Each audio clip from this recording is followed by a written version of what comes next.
በማንበብ ብቻ የተካኑ መጽሐፍ ቅዱስ ሲባል ፈልገው ማያገኝ። አሰላሙ አለይኩም ወራህመቱላሂ ተዓላ ወበረካቱ። ውድ የተከበራችሁ የኑር ፋሚሊዎች እንዴት አላችሁ?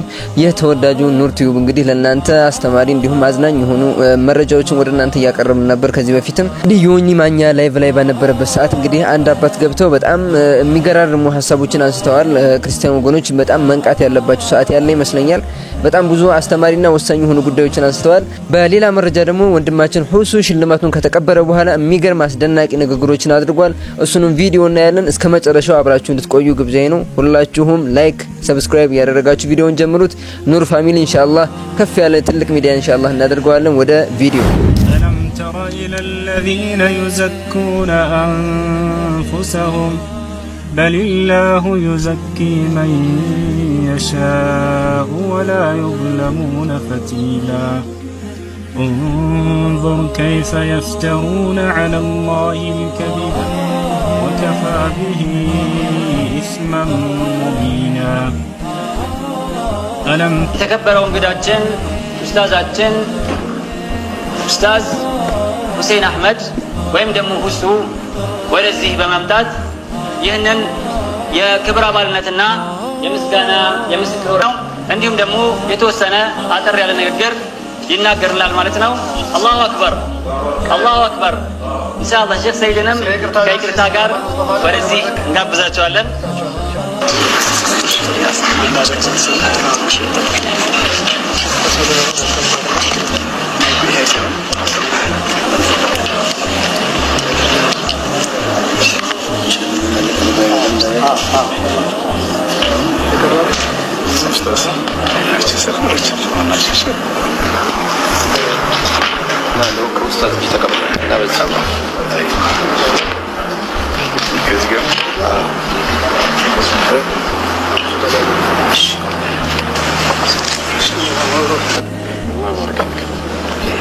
الله أكبر تكبير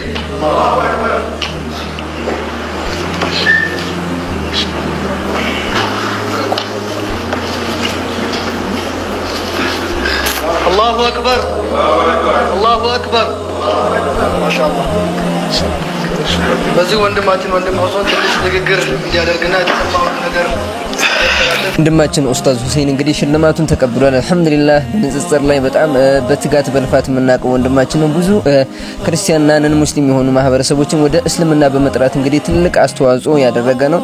በዳዋው መንገድ ላይ ደግሞ ብዙ ፈተናዎች የገጠሙት ከነ እፎይና መሰሎቹ ደግሞ ብዙ ስድብና ዛቻዎች ቢደርሱበትም ስድባቸውን እንኳን በስድብ ባለመመለስ ነገሩን በትግስት በማለፍና እስላማዊ በሆነ ትህትና በተሞላበት መንገድ ዳዋ በማድረግ ትልቅ አሻራውን ስላሳረፈ ይህ ሽልማት እንግዲህ ይገባዋል ነው የምንለው።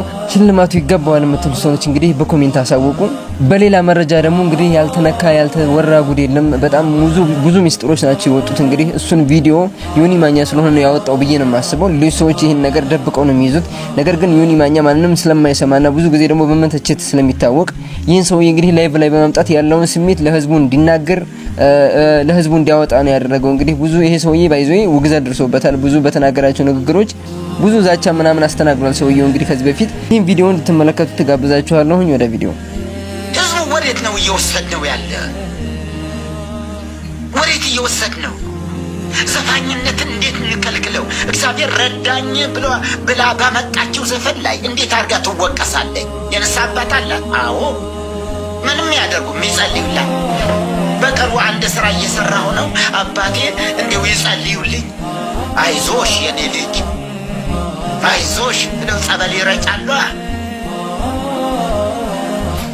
በጣም ጉዳቸው እኮ ብዙ ነው። የሴት አዳሪ አልጋ ጸበል የሚረጩ ካህናት ያሉበት ምድር ላይ ነው እኮ ያለ ነው። እናንተ ከእግዚአብሔር ቃል ጋር የጥፋት ለእግዚአብሔር ቃል እንግዳ የሆኑ ለመጽሐፍ ቅዱስ እንግዳ የሆኑ በሰኔ ጎልጎታና በውዳሴ ማርያም የተካኑ ውዳሴ ማርያምና ገድላትን በማንበብ ብቻ የተካኑ መጽሐፍ ቅዱስ ሲባል ፈልገው ማያገኝ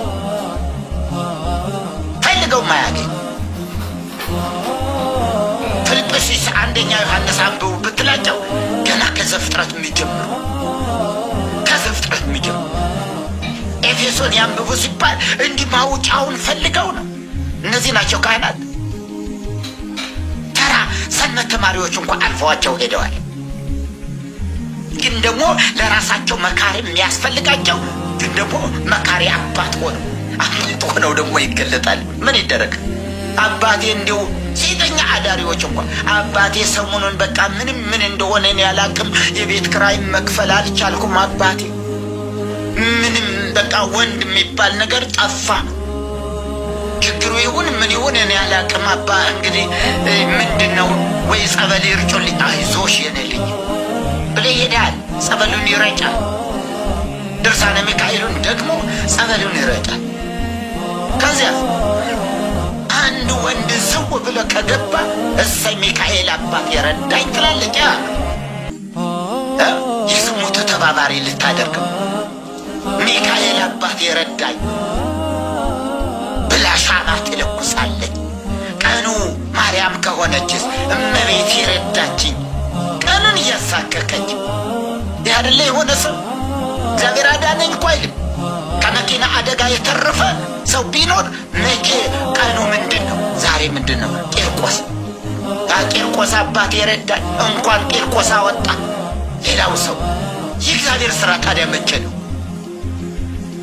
እግዚአብሔር ረዳኝ ምንለው የሞተ ሰው ቢኖር አያችሁ መኪና እንዲው ተጋጭቶ የሆነ ነገር እንዲው ሰዎች ቢሞቱ የሆነ ሰዎች ደግሞ ቢቆስሉ ለቆሰሉ ሰዎች የእግዚአብሔር ነገር እንግዲህ እግዚአብሔር ምህረቱን ያምጣልህ አይዞህ እንግዲህ የዳኑ ሰዎች ደግሞ ቂርቆስ እንኳን ረዳ ብዙዎች እንግዲህ ተከፉበት ይችላልላችሁ ይሄን ሲሰሙ ነን ሙስሊም የሆናችሁ ሰዎች በብዛት ደግሞ ይሄን ሲሰሙ ልትበሳጩ ልትከፉት ይችላልላችሁ ነገር ግን እውነት ነው ልትጡት ይገባል ነው ማለት ምክንያቱም ደግሞ እንግዲህ ዘፋኝ የሆነች ሴት ምን አይነት ግንኙነት እንዳላት የነፍስ አባት የምትለው ሰው ጋር ምን አይነት ሪሌሽን እንዳላት ጭምር ነው ያወጣው ይሄ ሰውዬ በርግጥ ላይቭ ላይ ነው የተናገረው ሁሉንም ነገር በትግስት ብዙ ነገር እንግዲህ ለማስተካከል እንደጣረ ብዙ ጊዜ ተናግሯል ነገር ግን ደግሞ ያ ነገር ሊስተካከል ስላልቻለና ሰው እምነቱ እና ደግሞ አማኙ በጣም የተሳሳተ መንገድ ላይ የተጓዘ ስለሆነ ነው ይሄን ጉዳይ እንግዲህ ለህዝብ ይፋ ያደረገው በዚህ ሁኔታ ውስጥ ያላችሁ ሰዎች እንግዲህ እሱ ጋር ላይ ብግቡ ነው ማለት ነው ሌላ ምንም ወሬትም አልመራችሁም